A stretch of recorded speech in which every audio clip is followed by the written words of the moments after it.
வணக்கம் நண்பர்களே! இன்னைக்கு உங்களுக்காக ஒரு புதிய கதையோட தான் வந்திருக்கேன்.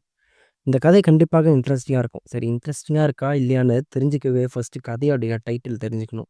அதாவது நான் என் கணவர நம்பி கல்யாணம் பண்ணா, என் கணவர் டெய்லி என் தம்பி அதாவது என் கணவர், அவருடைய தம்பி, நான் 3 பேரும் தான் ஒரே வீட்ல, அதாவது ஒரே ரூம்ல தான் தூங்கணும்னு ரொம்ப அடம் பிடிச்சாரு. அதுக்கப்புறம் என்ன நடந்ததுன்ற ஒரு உண்மை சம்பவ கதை தான். இந்த கதை கண்டிப்பாக இன்ட்ரஸ்டிங்கா இருக்கும் ஃப்ரெண்ட்ஸ். ஸோ லாஸ்ட் வரைக்கும் ஸ்கிப் பண்ணாம பாருங்க. நம்ம சேனல சப்ஸ்கிரைப் பண்ணாதவங்க சப்ஸ்கிரைப் பண்ணிட்டு போலாம். என் பேரு நிஷா. எனக்கு 28 வயசு ஆகுது. நான் படிப்பு முடிச்சுட்டு வீட்ல தான் இருந்தேன். நான் வேலைக்கெல்லாம் போய் தேடல. நான் படிச்சப்பயே ஒரு பையன பார்த்து லவ் பண்ணேன். பேரு தான் செந்தில். அவருக்கு சுமார் 29 வயசு ஆகுது. எனக்கும் அவருக்கும் 1 வயசு தான் டிஃபரண்ட்டு.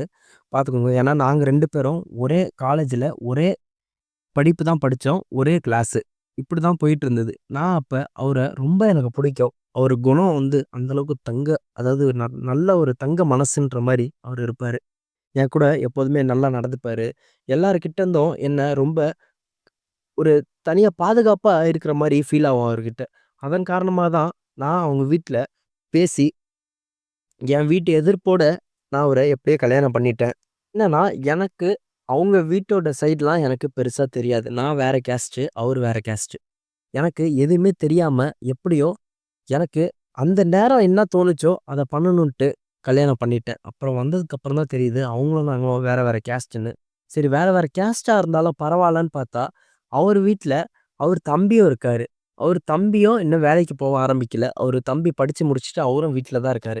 அதன் காரணமாக அவரு தம்பியும் அவரும் ரொம்ப க்ளோஸ் ஃப்ரெண்டு போல.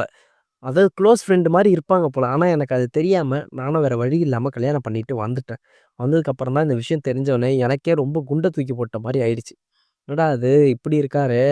நம்ம வந்து என்ன நெனச்சுட்டு இவர கல்யாணம் பண்ணோம். ஆனா என்ன நடந்துருச்சுன்ற மாரி ரொம்ப வருத்தப்பட்டேன். வருத்தப்பட்டும் ஒண்ணுமே பண்ண முடியாது. ஏன்னு கேட்டா, ஃபர்ஸ்ட்டு நாளு நான் அவர் வீட்டுக்கு வந்தோனே, அன்னைக்கு நைட்டு தூங்குறதுக்கு போனா, அவரு என்ன சொல்றாருன்னா, நான், என் தம்பி, நீ 3 பேரும் தான் தூங்கணும் ஒரே ரூம்லன்ற மாரி சொல்றாரு. நான் என்ன சொல்ல வரேன்றது உங்களுக்கே புரிஞ்சிருக்கும். இப்படி இருந்தா எப்படி எங்க வாழ்க்கை சந்தோஷமா இருக்கும்? நீங்களே யோசிச்சு பாருங்க. நாங்க கல்யாணம் பண்ணது கல்யாணம் பண்ணி எல்லாரும் ஒரு விஷயத்துக்காக தான் கல்யாணம் பண்ணுவாங்க. இன்னொரு விஷயம் அது ஒரு 4, 5 விஷயம் இருக்குன்னா, முக்கியமான விஷயம் ஒண்ணு இருக்கு. அத வந்து முடியாது. என் தம்பியும் வந்து என் ரூம்ல தான் இருப்பான் அப்படின்ற மாரி ரொம்ப அடம் புடிக்கிறாரு. எனக்கு அவரோட சுயரூபம் அன்னைக்கு தான் தெரிஞ்சது வேற முகமே. என்னடா இது அப்படின்ட்டு நானும் யோசிச்சுட்டு இருக்கும்போது தான், சரி வேற வழி இல்லாம சரிங்க உங்க தம்பியும் இந்த ரூம்லயே தூங்கட்டும்ன்ட்டு நானும் ஒத்துக்கிட்டேன். அன்னைக்கு நாங்க 3 பேரும் தூங்கிட்டோம். அதாவது அவரும் நானும் ஒரு சைடாவும், அவரு தம்பி வந்து ஒரு சைடாவும் படுத்துக்கிட்டோம். அதனால அன்னைக்கு ஒண்ணும் தெரிஞ்சுக்கல. இப்படிதான் போயிட்டு இருந்தது. அடுத்த நாள் பார்த்தா, எனக்கும் அவருக்கும் செம்ம சண்டை இந்த விஷயத்த தொடர்பாக. அப்ப அவர் தம்பி வந்து ஓரமா நின்னு எல்லாத்தையும் கேட்டுட்டு இருப்பாரு போல. அடுத்தது எங்க கணவர் வேலைக்கு போனதுக்கப்புறம் அவரு வந்து பேசினாரு. "அண்ணி சாரி. உங்க அதாவது என்னால தான் உங்க 2 பேருக்குள்ள பிரச்சனை. எனக்காக நீங்க 2 பேரும் பிரச்சனை பண்ணிக்க வேணாம் அண்ணி. நான் கிளம்புறேன். நான் வீட்ட விட்டு கிளம்புறேன் அண்ணி. நான் பார்த்துக்கிறேன் என் வாழ்க்கைன்னு" சொன்னோனே எனக்கும் ரொம்ப ஃபீலிங் ஆயிடுச்சு. ஐயோ! நம்மளால போய் அவரு எங்க போய் கஷ்டப்படுவாரு அப்டின்ட்டு. நானும் அன்னைக்கு என்ன சொல்ட்டேன்னா, "சரிங்க அதெல்லாம் ஒண்ணும் பிரச்சனை இல்ல. நீங்களும் இங்கேயே தூங்குங்க.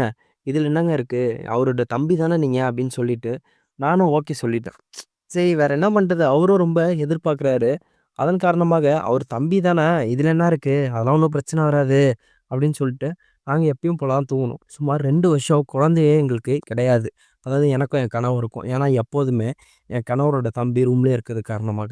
என் கணவரோட தம்பி திடீர்னு ஒரு வாரம் வெளில போயிட்டாரு. அந்த கேப்ல தான், சரி நம்ம அடுத்தது என்னதான் ட்ரை பண்ணுவோமான்னு சொல்லி, என் கணவருக்கு ஹெல்ப் பண்றேன். கணவர் எனக்கு ஹெல்ப் பண்றாரு. மாரி தொடர்ந்து ஒரு 4 நாள் எனக்கும் ஹெல்ப் பண்றாரு. அவருக்கு நான் ஹெல்ப் பண்றேன். ஆனா, ஒரு 3 மாசம் கழிச்சு பார்த்தா டெஸ்ட் எடுத்தோம். ஆனா, எங்களுக்கு குழந்தை வந்து அவருக்கு வந்து அந்த பக்குவம் இல்லன்ற மாரி வந்துருச்சு. அதாவது அவருக்கு வந்து உடம்புல ஒரு சில பிரச்சனைகள் இருக்குன்னு டாக்டர் வந்து சொல்லிட்டாரு.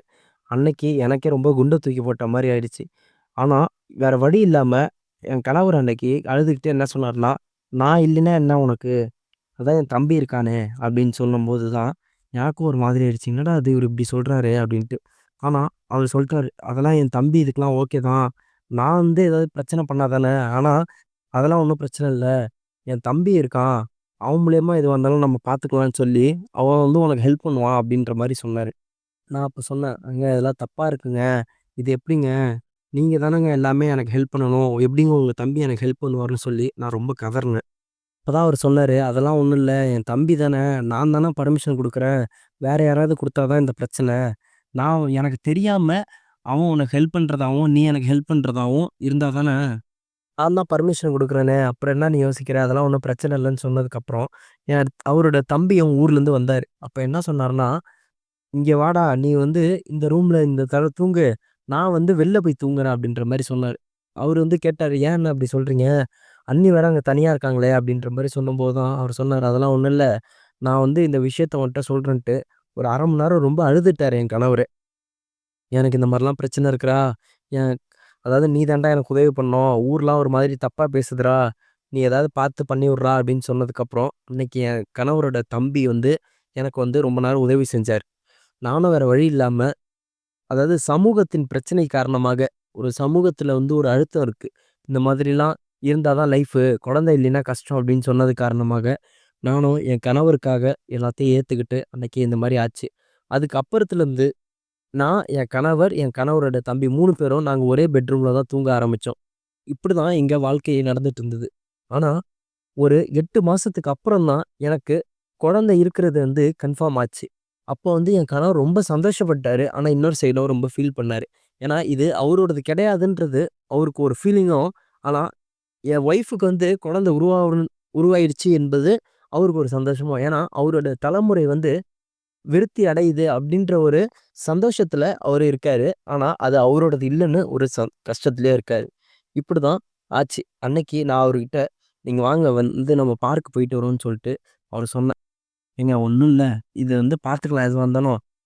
நீங்க எந்த விதமான கவலையே படாதீங்க. இது உங்களுதுன்னு நீங்க நெனச்சுக்கோங்கங்க. இது ஏங்க நீங்க உங்க தம்பி இதுன்னு நெனைக்கிறீங்க? இது உங்களுதுங்க" அப்படின்னு சொல்லி நான் அவர ரொம்ப இது பண்ணேன். அப்பதான் சொன்னேன், "ஏங்க நம்ம அன்னைக்கு நீங்க எனக்கு அன்னைக்கு ஹெல்ப் பண்ணீங்களே, அன்னைக்கு ஆனது தாங்க இது. அன்னைக்கு உங்க தம்பி ஹெல்ப் பண்ணதுல எதுவுமே ஆவல. நீங்க ஹெல்ப் பண்ணதுல ஆனது தாங்க இதுன்னு" சொல்லும்போது, அவரும் நம்பிட்டாரு அன்னைக்கு. சரி ஒரு வேளை இவ உண்மைய தான் சொல்றா போல அப்படின்னு நம்பிட்டு, அவரும் அதுக்கப்புறம் ஒரு நல்ல மனநிலைமைக்கு வந்துட்டாரு.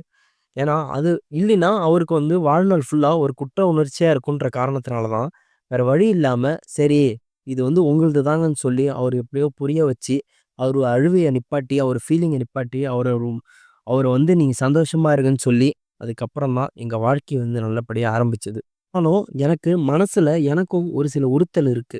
ஏன்னா, இது அவரோடது கிடையாது. அவரு தம்பியோடதுன்ற ஒரு கஷ்டமும், சமூகம் நம்மள தப்பா பேசுறவங்க, அதாவது இந்த சொசைட்டி பிரஷர் காரணமாகவும் நம்மள தப்பா பேசிருவாங்கன்ற ஒரு காரணத்தினால, எல்லாத்துக்கும் ஏத்துக்கிட்டு வேற வழி இல்லாம நானும் போக ஆரம்பிச்சுட்டேன். இது எனக்கும் அவரோட தம்பிக்குள்ள இருந்தாலும், என்னுடைய கணவருக்கு தெரியாம, என் கணவர் எப்போதுமே சந்தோஷமா இருக்கணுன்ற காரணத்தினால, நான் எப்போதும் போல அவர்கிட்ட நடிக்க ஆரம்பிச்சுட்டேன். வேற வழி இல்லாம. அவ்வளோதான் நண்பர்களே இந்த கதை. இந்த கதை கண்டிப்பாக இன்ட்ரஸ்டிங்கா இருக்கும்னு நான் நம்புறேன். சேனல புடிச்சா சப்ஸ்கிரைப் பண்ணுங்க. நம்ம வீடியோ புடிச்சா லைக் பண்ணுங்க. அடுத்ததா ஒரு நல்ல கதையோட உங்கள சந்திக்க வரேன். நன்றி.